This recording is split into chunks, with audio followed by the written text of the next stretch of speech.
This is a very important rule. This is one of the key rules. The stock doesn't know you own it. Remember that. You could be a miserable person. You could have, never helped anybody, never done anything right, had 67 spouses, never done anything right. If you own Coca-Cola the last 50 years, it's gone up 300-fold.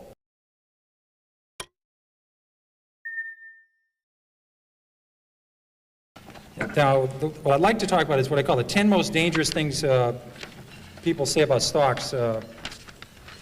Here's a good one. If it's gone down this much already, it can't go any lower.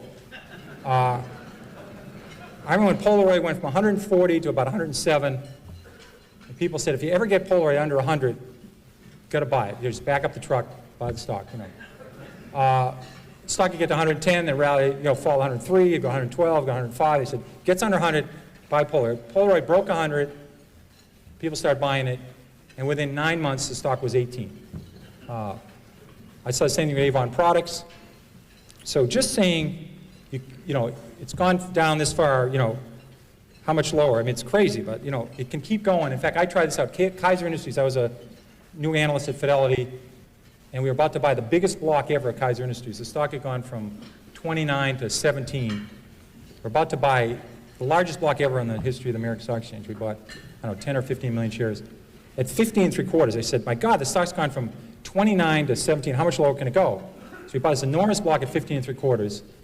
So I called my mother and I said, Mom, I guess stock at Kaiser Industries, it's 10. So about 3 months later, I said, you ought to buy this. It's gone from 29 to 10. How much lower can it go? Well, it went to 9, it went to 8, it went to 7, it went to 6, it went to 5, it went to 4. Now, fortunately for me, this happened very rapidly, or I'd be working at the Stop and Shop bag and behind the lines instead of Fidelity. So fortunately, this was compressed in only about 6 months. So I had to go to the fund manager and say, I was a little bit early on this at 15 3/4, we call this premature in the business. Had a correction, which is a euphemism for losing a lot of money rapidly. So I said, let's check this again. The stock's 4. They own 45% of Kaiser Aluminum. They own 59% of Kaiser Steel. They own 38% of Kaiser Cement. They own all of Kaiser Electronics, all of Kaiser Broadcasting, which had 7 TV sets. They own Jeep. They had Kaiser Fiberglass. I said about Kaiser Sand and Gravel. They had a bunch of other Kaisers, and they had no debt. Now, in this room, because I know Freeman Billings is very interested in financial stocks, no one's ever gone bankrupt without any debt. Now, that would take a real, I think you have to give some kind of distinguished service award to somebody who did that. But they had no debt, and I said, it's not going to go to 0. I was wrong when I said it can't go below 15. So we hung on, and within 3 years, they gave out the shares in Kaiser Steel, gave out the shares in Kaiser Cement, gave out the shares in Kaiser Steel and Aluminum, and they sold off all the businesses. You got about $55 a share. But if you didn't know the story, and the stock went from 15 to 11, and you're just saying how much lower can it go, when it went to 9, went to 8, you would have gone. So you can't just say it can't go any lower, because I saw Taco Bell go from 14 to 1 in 1974, and they had no debt and making 60 cents a share. There's a corollary to that that's even more dangerous. If it's gone this high already, how can it possibly go lower? Higher, sorry. That Philip Morris, adjusted for splits, sold for 12 cents in 1951. And then it goes to 60 cents in 1961. So it goes up 5-fold, and you say to yourself, how much, it never sold for that, but just for splits, you say, how much higher can this go? It's gone up 5-fold. They missed the power of Marlboro. They missed there's 220 countries in the world. They missed the cash flow of the company. They missed everything. This stock was a 100-bagger after going up 5-fold. But people sold it just saying, how much higher can it go? Can't go any higher. They did the same at Home Depot. They did the same with Toys R Us. I did the same thing at Toys R Us. Just saying it can't go any higher, it's gone this much already, that's very dangerous, and don't use that one. And it's a very bad thing to do. Eventually, they always come back. Here's another one that sucks. That's a technical stock market term we just use only in the stock market. The RCA just about got back to its 1929 price, was backed out by GE. Manville never came back. International Harvester, even with its name changed and adjusted for splits, hasn't got all the way back yet. Western Union, double knits, remember those wonderful things? Floppy disks. They don't have to come back. But they say eventually they always come back. Not true. Here's a great one. It's $3. How much can I lose? This is a great one. Because get out, I don't have a computer and I can't do high-level math, but just do this one. So let's say your neighbor buys $10,000 of a stock at 50, and the stock's now 3, and you put $25,000 in at 3. If it goes to 0, who loses the most? A lot of people cannot answer this question, you know. I mean, if you put $1 billion in at 3, you can lose $1 billion, you know. I mean, they blow taps in lots of companies every year, you know. They can go to 0. Here's a good one that helped me a lot. It's always darkest before the dawn. This business is terrible. It's awful. You ought to buy the group. This is not a good way of making money. Here's one you're probably talking about before lunch, freight car deliveries. In 1979, there was 96,000 freight cars delivered in the United States. 2 years later, it fell to 45,000, the lowest in 23 years. So it goes from 96,000 to 45,000. People say business is awful, it's horrible, pathetic. Then it falls to 25,000. They say, just load up. There's about 15 opportunities to lose money here. There's about 15 suppliers of freight cars, 15 manufacturers. Business was awful. Well, last year we shipped 7,000 freight cars in the United States. The business just continued to be miserable. And I'll give you one there's even greater opportunity to lose money on. Energy services industry. This, we all had a great opportunity to get our heads handed to us.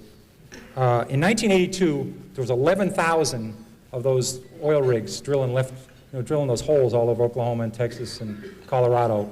We used to have the rig count every week. And the rig count fell from 11,000 in 82 to 6,000 in 83. Then it fell a little bit lower in 84. And there's hundreds and hundreds of companies here. Companies that made the muds and did the downhole stuff, the fracturing companies, the well companies, all the measurement companies, the Schlumbergers, the bid companies. Lots of opportunities to lose money here. There's an equal opportunity here for serious losses. And the people said, listen, the business is terrible, let's buy these groups. Well, the rig count was only 1,000 3 years ago. So it went from 11,000 to 6,000 to 5,000, then 8 years later it was under 1,000. The industry really started to turn about 2 years ago. So just saying the business can't get worse. I was lucky enough, in addition to having the metals industry when I started Fidelity, I had the textile industry, which is a great group to follow, because you follow companies like J.P. Stevens, was founded in the 18th century, and West Point Pepperell was founded in the 18th century. Burlington Industries was one of the new companies, was founded in 1904. These people have been through recessions, depressions, world wars. They've seen it all. There's a great expression in the textile industry. It's always darkest before pitch black.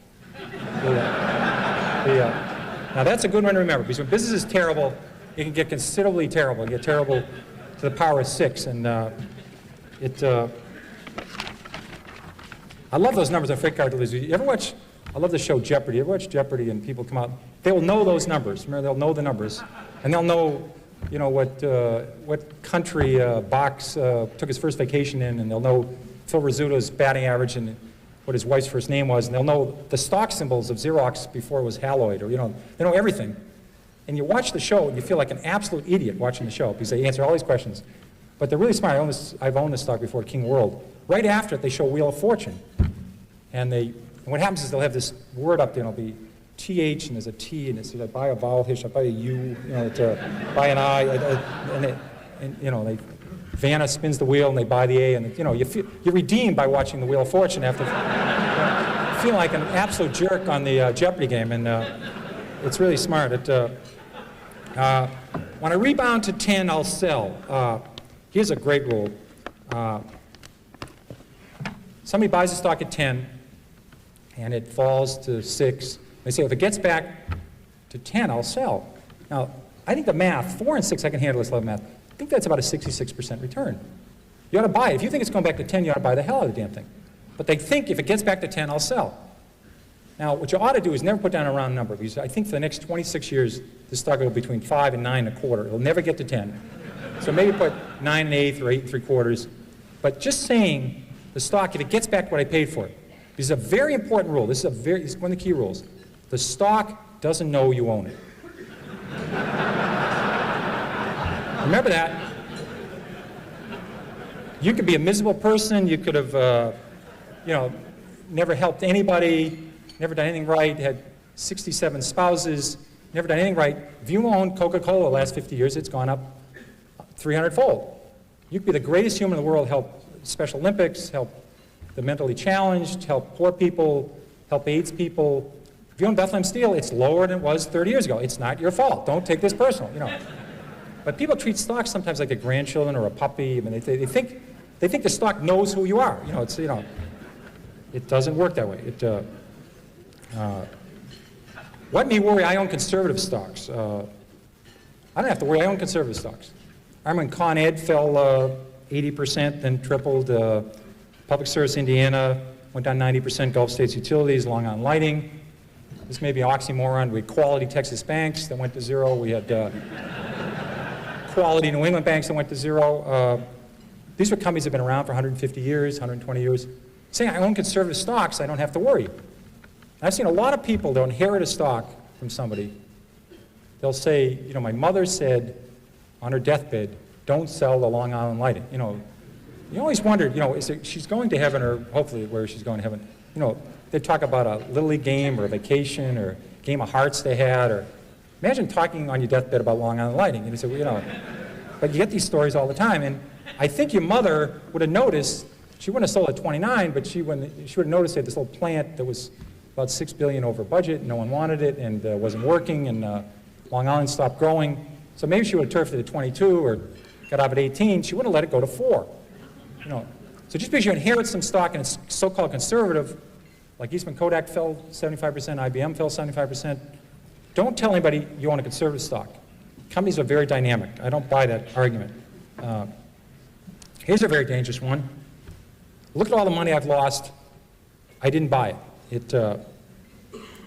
People do this all the time. They say, I didn't own Blockbuster, I didn't own Home Depot, I didn't own Toys R Us. Eric, it was very nice to say some nice things about when I came up here, and Manny has been nice to me. I literally, one of my books listed on 2 pages, in the 13 years I ran Magellan, I listed, I think about 200 stocks, A through L, on the New York Stock Exchange. They went up tenfold or more that I didn't own while I ran Magellan. I had owned lots of stocks. I listed 200 stocks A through L. I stopped at the letter L, and I didn't own any of these shares. They went up tenfold or more, and I was able to do okay with Magellan. And people worry all the time about missing Microsoft, missing Western Digital, missing United Airlines. They spend all their time worrying about stocks they miss. You cannot lose money in a stock you don't own.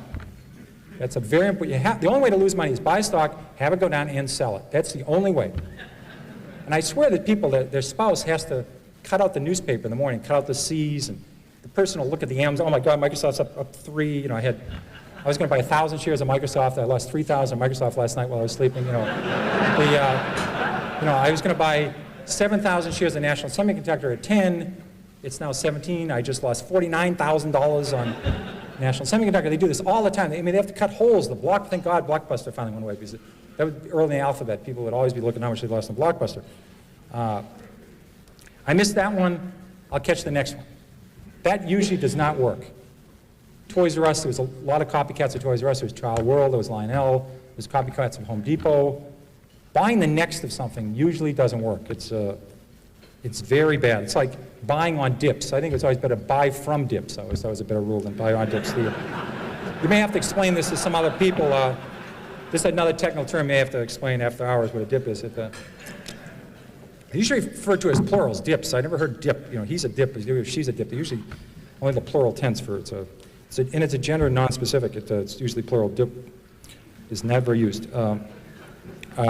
Stock has gone up, I must be right. Stock has gone down, I must be wrong. I'm convinced that people do this all the time. They buy stock at 10, they buy a little bit of it, it goes to 13. They now say they don't know anything more about it than they knew when they bought it at 10. They have no idea what this company does, but it's gone to 13. Now they take a second mortgage in their house and buy it at 13. The best thing that can happen for us is to go directly from 10 to 4 for these folks. You know. It's going to go to 4 eventually, but it goes to 13 in the middle. They're convinced now, they bought 100 shares at 10, now they buy 20,000 at 13. And all the fact is the stock went from 10 to 13 is it went up. The average movement of a stock on the New York Stock Exchange this century, between its high and its low, has been 50%. The average stock on the New York Stock Exchange. That means the stock started the year 20, sometime during the year sold 16, sometime during the year sold at 24, might have finished the year 21, might have finished the year 19. The average range of a stock on the New York Stock Exchange is 50% in 12 months, between its high and its low. So stocks go up and down a lot within a year. And say this, stock is going up means you're right, doesn't mean a damn thing.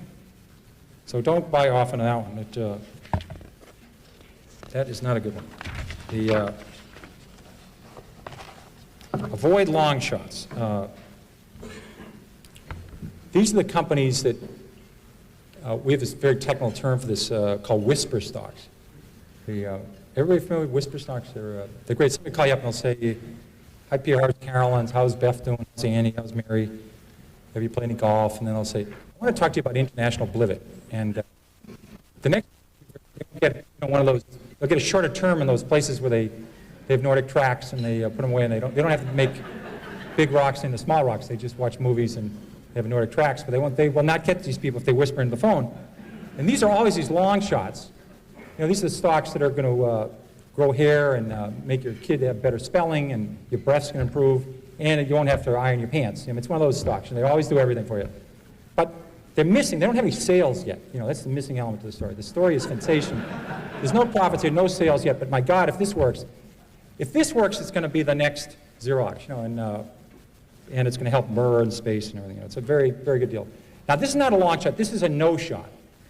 You have to separate these out. I've tried 30 of these. I have never broken even on a long shot. Never. I've made 25, 30 times my money on some stocks. I never thought about Sallie Mae or MBIA or Fannie Mae or some of the banks or Stop and Shop. I'd make 20 times the money, 30 times the money. I had no idea. I thought the stocks were going north. I had no idea. You look back 10 years later, you say, my God, I made a lot of money in this thing. The ones I went into thinking I could make 4 times my money, I've never broken even. So don't do the long shot, guys. They don't work. They simply don't work. And again, if a stock's 3 and it has huge potential, write down the story, take the stock symbol. If it's going to 300, it's okay to buy it at 15. Check in later. Check a year later. See if it's still listed. See if you still get a quote on it. See if they still have any earnings yet. But if it's going, write the story down. Some of these work. I haven't heard yet, but maybe they will work. But it's worth tuning in 6 months later.